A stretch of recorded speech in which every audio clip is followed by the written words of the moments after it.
Hello everyone, welcome back to EduStudyX। स्वागत है आज की यानी कि NTPC 17 जैन की शिफ्ट फर्स्ट की एनालिसिस वीडियो में। हम जैसे कि रोज़ अपनी जितनी भी NTPC के एग्ज़ाम्स होते हैं उनके एनालिसिस करते हैं, तो आज भी हम एनालिसिस करेंगे।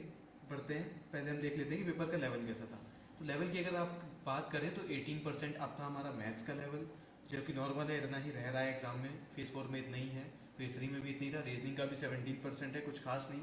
बट GS का लेवल अगर देखा जाए ना, तो जीएस का लेवल कल के कंपैरिजन में जीएस आज ही कुछ इजी थी, तो मैं 22% ही लिख रहा हूँ इसको।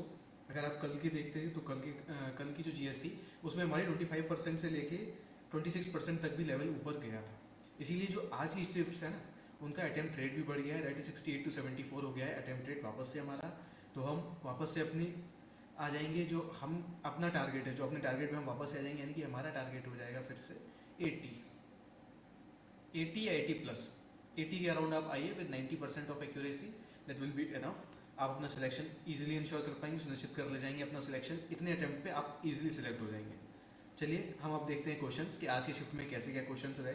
तो पहला क्वेश्चन है हमारा कि जो 2020 यूएनओ है उसकी थीम पूछी गई थी। यूएनओ की 2020 की थीम पूछी गई थी, तो वो थी आपकी the future we want, the UN we need, the UN we need, reaffirming our collective commitment to multi multilateralism। ये था आपका क्वेश्चन। अच्छा, मैं जीएस का लेवल क्यों इतना कह रहा हूँ, देखिए जीएस का लेवल अगर 22% या 24% भी ऊपर जा रहा है, तो आप इन क्वेश्चंस को देखिए ना। थीम देखिए, यूएनओ की थीम पूछी गई थी, बहुत ही शानदार क्वेश्चन था। आगे बढ़ते हैं। नेक्स्ट क्वेश्चन तो इजी क्वेश्चन था एक आपका कि फर्स्ट अधिवेशन आपसे पूछा गया था कि कांग्रेस का पहला अधिवेशन कब हुआ था। तो कांग्रेस का पहला अधिवेशन हुआ था आपका 28 दिसंबर 1885 में। 1885 में पहले आपसे पूछा गया था कि कांग्रेस के जो फर्स्ट प्रेसिडेंट थे वो कौन थे। ध्यान रखिएगा, एओ ह्यूम थे। आगे बढ़ते हैं कि क्विट इंडिया मूवमेंट की शुरुआत कब हुई, गांधी जी ने कब भारत छोड़ो आंदोलन का स्टार्टिंग की। तो भारत छोड़ो आंदोलन या क्विट इंडिया मूवमेंट की स्टार्टिंग हुई थी आपकी 9 अगस्त 1942 को। आगे बढ़ते हैं, पूछा गया आपसे क्वेश्चन कि अर्जुन पेड़ है, जो अर्जुन पेड़ है उसकी छाल का उपयोग किस लिए किया जाता है। उसकी जो छाल होती है, यानी कि उसकी जो बार्क होती है, बार्क को काट करके उसका छाल का उपयोग किस लिए किया जाता है। तो वो किया जाता है हार्ट प्रॉब्लम्स को ठीक करने के लिए। जो हार्ट प्रॉब्लम्स होती हैं, दिल की जो भी बीमारियां होती हैं, उनको ठीक करने के लिए जो अर्जुन पेड़ होता है, अर्जुन, उसकी छाल का उपयोग करते हैं। अब ट्री से रिलेटेड क्वेश्चन भी आ रहे हैं। अगर आपका आज शिफ्ट 2 में एग्जाम है तो ट्रीज को एक बार देख करके जाइएगा। क्यों? क्योंकि ट्रीज से ना कल एक सिंकोना से क्वेश्चन आया था। सिंकोना से कल इवनिंग में शिफ्ट में क्वेश्चन आया था, आज मॉर्निंग में अर्जुन से आ गया। हो सकता है कुछ और ट्रीज से भी कुछ क्वेश्चन आपसे पूछ लिए जाएं, तो उनको आप ध्यान में रख करके जाइएगा।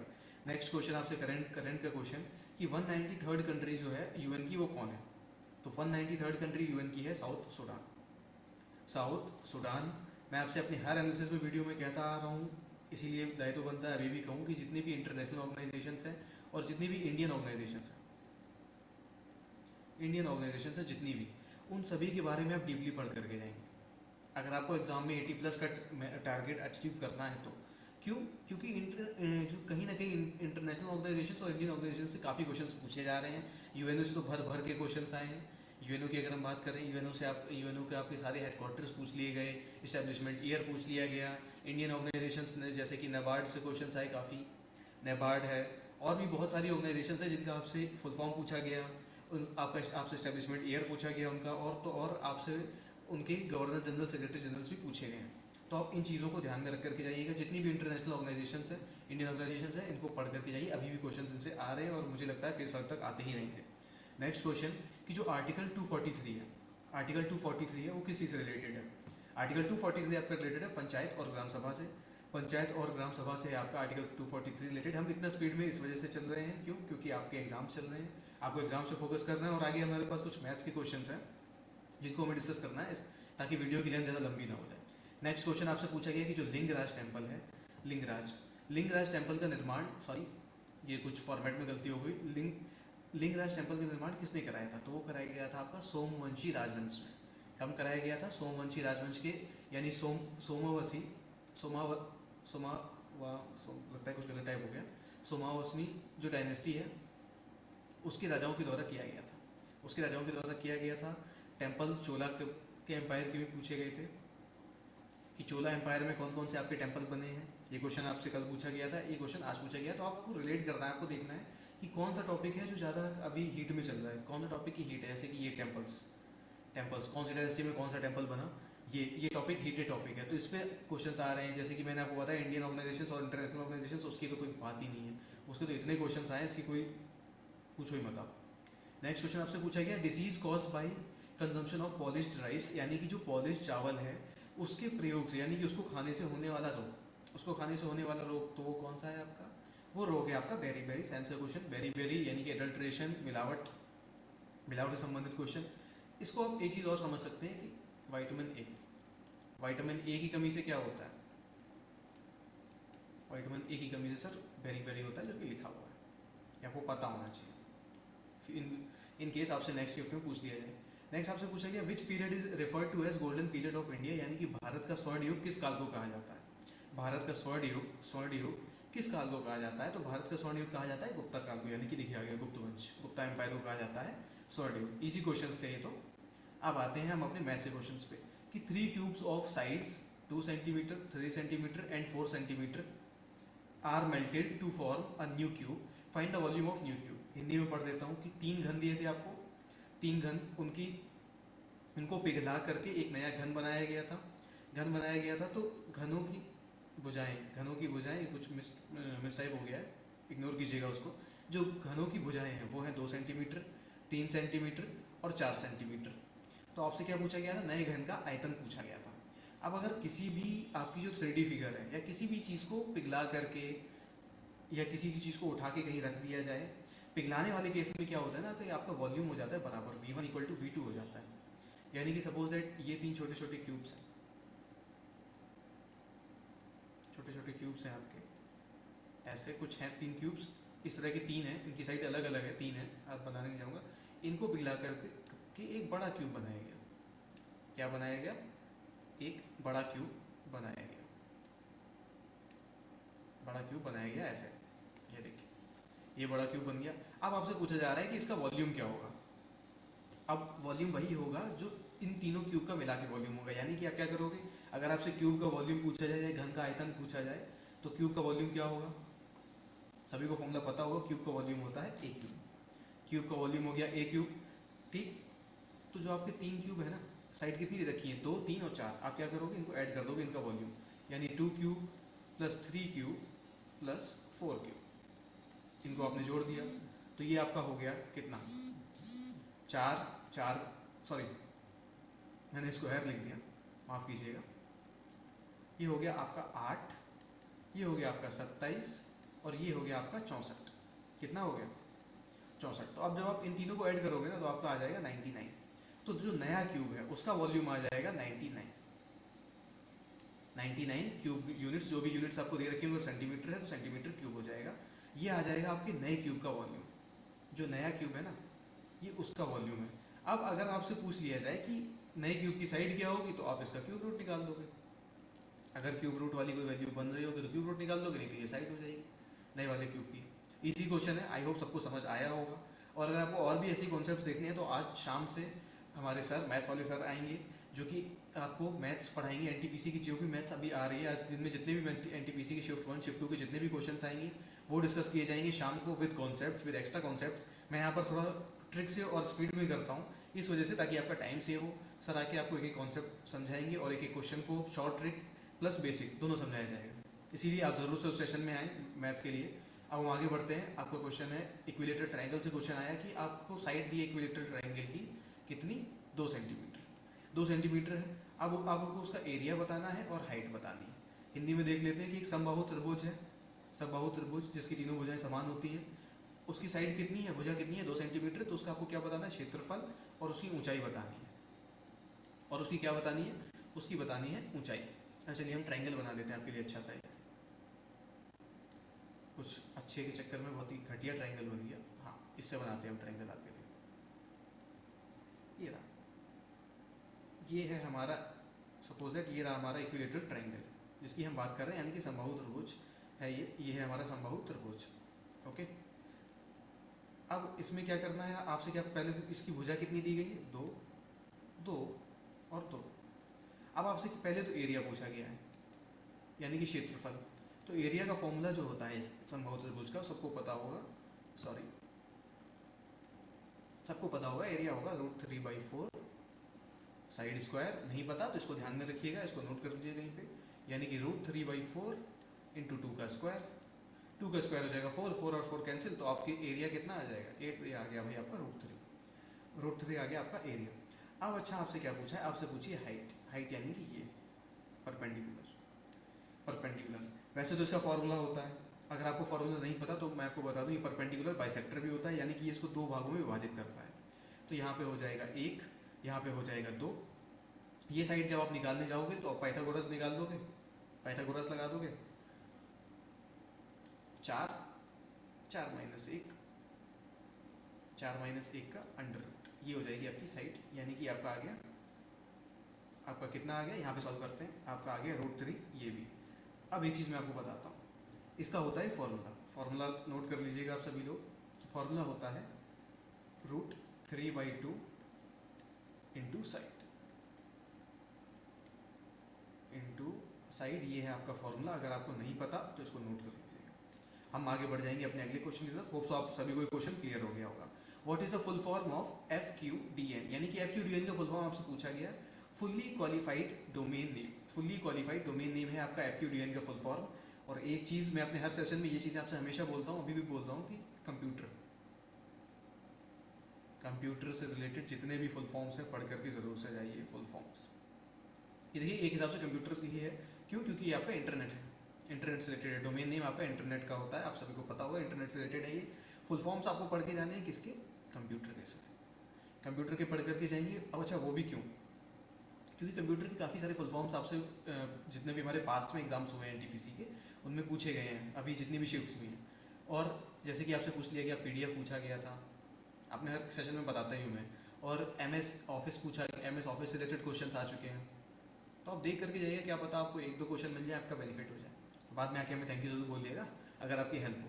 और हाँ, जैसे कि हमने लिखा, आपको ये पढ़ के जाने हैं GUI, HLL, HTML, HTTP, IC, GUI graphical user interface, HLL high level language, HTML hyper text markup language, HTTP hyper text transfer protocol, IC integrated circuit, ये सब आपको पढ़ करके जाना है।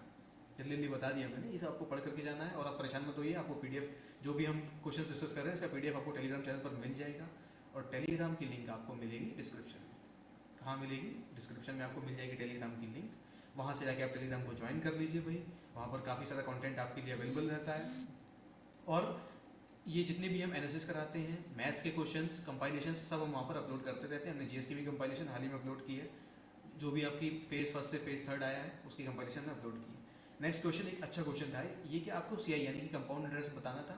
प्रिंसिपल आपको दे रखा था 42,000, रेट ऑफ इंटरेस्ट आपका था 12%, और आपका समय था 2 साल 8 महीने, 2 साल 8 महीने। ये थोड़ी खतरनाक चीज़ हो गई थी, 2 साल 8 महीने ये था आपका समय। मैं हिंदी में समझा देता हूँ कि आपका जो मूलधन था वो आपका था 42,000, 42,000 था मूलधन, आपका जो इंटरेस्ट था वो था 12%, और जो आपका समय था, समय था आपका 2 साल 8 महीने, 2 साल 8 महीने। अब आप कैसे निकालोगे, ये क्वेश्चन थोड़ा लंबा है, कैलकुलेशन थोड़ा सा टाइम टेकिंग होगी, बट आप ऐसे निकालोगे कि 42,000 आप कर दोगे इसका कितना 112/100, पहला साल, दूसरा साल 112/100। अब ये 8 महीने है ना, तो 8 महीने का ब्याज आपका 8% हो जाएगा, क्योंकि 12% से आप ये कह सकते हो कि 1% 1 महीने का है, तो 8 महीने का 8%, तो इस हिसाब से ये हो गया 108/100। अब भाई इसको तो आपको सॉल्व करना पड़ेगा, मैं सॉल्व करने जाऊँगा बहुत लंबा होगा, ये बहुत टाइम टेकिंग हो जाएगा। इसको आप सॉल्व करेंगे, जो भी आपका आंसर आएगा उसको आप क्या करेंगे 42,000 से माइनस कर देंगे, हाँ उसमें से आप 42,000 घटा देंगे, सॉरी, जो भी आपका अमाउंट आएगा उसमें से आप 42,000 घटा देंगे, तो आपकी आ जाएगी CI आ जाएगी। ये आपकी अप्रोच। और अदरवाइज आप एग्जाम में अगर आपसे नहीं हो पा रही है कैलकुलेशन, तो आप ऐसे कर सकते हो, देखिए ये 0 और एक ये 0 खत्म, ये खत्म, तो आप यूनिट डिजिट से जा सकते हो। यूनिट डिजिट से ऐसे कि 2 2 4 4, ठीक है 8, 2 2 4, 2 2 4, 2 8, और 8 8 64, यानी कि यूनिट डिजिट 4 को लेकर के भी आप आंसर टिक कर सकते हो। अगर 4 से मिलता जुलता एक ही ऑप्शन है, या कहीं भी आसपास का ऑप्शन देख करके आप काम कर सकते हो अपना, मतलब कि सिलेक्शन हो जाएगा, परेशान मत हो बिल्कुल भी। बस NTPC एनालिसिस देखते रहो, हमारे मैथ्स के वीडियोस को देखो और कंपाइलेशन पढ़ो, इजी होगा सब कुछ। नेक्स्ट क्वेश्चन है आपका कि Borlaug award is given in the field of, यानी कि जो बोरलॉग पुरस्कार है, बोरलॉग पुरस्कार वो किस क्षेत्र में दिया जाता है? तो बोरलॉग पुरस्कार आपका दिया जाता है कृषि के क्षेत्र में, यानी कि in the field of agriculture, agriculture के फील्ड में दिया जाता है बोरलॉग पुरस्कार। नेक्स्ट क्वेश्चन आपका the first sermon of Gautam Buddha is known as, यानी कि गौतम बुद्ध का जो पहला उपदेश था उसको क्या कहा गया? देखिए हिंदी में देख लेते हैं, गौतम बुद्ध के प्रथम उपदेश को क्या कहा गया? तो उसको हम कहते हैं धर्मचक्र प्रवर्तन। क्या बोला गया? धर्मचक्र प्रवर्तन। इस टाइप के भी क्वेश्चन आ रहे हैं, तो भैया अपना देख के जाना history. Next question, who was the president of the first meeting of constituent assembly held on 9 December 1946? Next हाँ, हिंदी में संविधान सभा की जो प्रथम बैठक हुई थी उसका अध्यक्ष कौन था? उसका अध्यक्ष कौन था? तो सभी को पता होगा, डॉक्टर सच्चिदानंद सिन्हा थे, और ये इंटरिम प्रेसिडेंट थे। पहली मीटिंग थी, और पहली मीटिंग की देखिए डेट भी हमने क्वेश्चन में दे रखी है आपको, वो है 9 दिसंबर 1946। ये आपकी जो कॉन्स्टिट्यूएंट असेंबली हुई थी, यानी भारत का जो संविधान बनाने के लिए असेंबली हुई थी, उसमें उसके जो इंटरिम प्रेसिडेंट थे वो थे आपके डॉक्टर सच्चिदानंद सिन्हा। तो आप इतना ये सब चीज़ें ध्यान रख करके जाइएगा। नेक्स्ट क्वेश्चन है आपसे क्या कहा गया? आपको दिया गया difference between CI and SI is 240 and rate of interest है आपका 8%, और टाइम कितना है? 2 साल। फाइंड आपको प्रिंसिपल यानी कि मूलधन आपको बताना है। अच्छा जी, अब हिंदी में देखिए, साधारण ब्याज और चक्रवृद्धि जो ब्याज है उसका अंतर है 240 रुपये, ब्याज की दर है 8%, और जो आपका समय है वो है 2 वर्ष। समय कितना है? 2 वर्ष। तो आपको मूलधन बताना है। वैसे तो इसका फॉर्मूला होता है, बट मैं आपको बेसिक से समझा देता हूँ। फॉर्मूले के लिए सर आप इवनिंग में आएंगे, आप उनसे पढ़ लीजिएगा। नेक्स्ट क्वेश्चन ये है, ये देखिए क्वेश्चन हमारा ये कह रहा है कि जो CI माइनस SI, यानी कि CI माइनस SI 2 साल के लिए उसका डिफरेंस कितना है? 240। अब अच्छा, और रेट ऑफ इंटरेस्ट हमारा कितना है? 8%। कितना है? 8%। सपोज डेट हमने माना कि हमारी जो प्रिंसिपल थी वो 100 है, प्रिंसिपल हमने 100 मान लिया, प्रिंसिपल हमने 100 मान लिया, या चलिए 100 नहीं मानते, हम मानते हैं 8%, ठीक है। पहले साल में SI मिलेगा 8%, दूसरे साल में भी SI का तो सेम ही रहता है, SI 8% ही मिलेगा, तो 2 साल में हमें टोटल ब्याज 16% मिलेगी SI में। अब हम आ जाते हैं अपनी CI पे। CI पे पहले साल में 8 मिलेगी, दूसरे साल में 8 मिलेगी। अब प्लस क्या होगा ना कि ये जो 8 हमें पहले साल की ब्याज मिली है, ये जो पहले साल का ब्याज है 8, इस ब्याज का भी ब्याज हमें मिलेगा, तो इस 8 का भी 8% मिलेगा, तो वो हमें मिल जाएगी 0.64% एक्स्ट्रा मिलेगा, और यही आपका डिफरेंस हो जाएगा। क्यों? क्योंकि ये सेम है, तो ये हो जाएगा आपका डिफरेंस। तो आपको भैया पता चल गया कि 0.64% बराबर कितना है? 240 है। तो यहाँ से आप 1% बराबर निकाल लोगे, ठीक है, और फिर आप 100% बराबर निकाल लोगे, तो वो आपका आ जाएगा प्रिंसिपल। क्या आ जाएगा? प्रिंसिपल। इजी सॉल्व हो जाएगा, आप सब सॉल्व कर लीजिएगा। आगे बढ़ते हैं कि 8 आदमी किसी कार्य को 9 घंटे काम करके, 9 घंटे करते हैं एक दिन में काम, 20 दिन में ख़त्म कर लेते हैं। तो भाई पूछा गया आपसे 10 आदमी 7 घंटे काम करेंगे, तो उनको कितने दिन लग जाएंगे? इजी क्वेश्चन, फॉर्मूला वही M1 D1 T1 करके आप लगाएंगे। वो ऐसे कि 8 आदमी हैं, काम कितने घंटे किया? 9 घंटे किया, और समय उनको कितना लगा? 20 दिन। अब यहाँ पे हम जो x मान लेते हैं समय, आदमी है 10, घंटे हैं आपके 7। यहाँ से अब आप सॉल्व कर लीजिएगा, x की वैल्यू निकाल लीजिएगा, यानी कि क्या? 8 × 9 × 20 अपॉन 10 × 7, ठीक। आपका आ गया 144/7। चलिए अलग से लिख देता हूँ, आंसर आपका आ गया 144/7 दिन, इतने दिन लग जाएंगे। नेक्स्ट क्वेश्चन आपसे मैथ्स का एक और क्वेश्चन, अच्छा क्वेश्चन। आपसे पूछा गया कि a² + b² + c² बराबर 2a + 2b + 2c है, तो 2 in the bracket a + b + c है, तो आपसे a + b + c की वैल्यू पूछी गई। अब सबसे इजी इसका जो मेथड होगा वो हम करेंगे वैल्यू पुटिंग। चलिए भाई करते हैं, 1 रख के देखते हैं। 1 रखा हमने, तो यहाँ पे हमारा हो गया 1 + 1 + 1, यहाँ पे भी हो गया 1 + 1 + 1 और × 2, तो यहाँ पे तो आई 3 और यहाँ पे वैल्यू आ गई 6, तो ये तो 1 तो हमारे हम वैल्यू नहीं रख सकते। अब फिर से हमने क्या करा, हम 2 रख के देखते हैं। चलिए, तो क्या होगा हमारा 4 + 4 + 4, यहाँ आपका कितना हो जाएगा? 2 × 2 + 2 + 2, क्योंकि हमने a + b + c की वैल्यू 2 रखी है। 2 रखी, यहाँ से देखिए, ओके।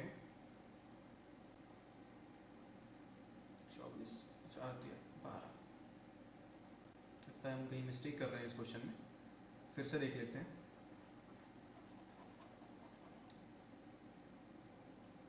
हम रख रहे हैं वैल्यू 2, यानी कि 4 + 4 + 4, और ये ठीक है 2 2 + 2 + 2, यानी कि यहाँ 6 × 2।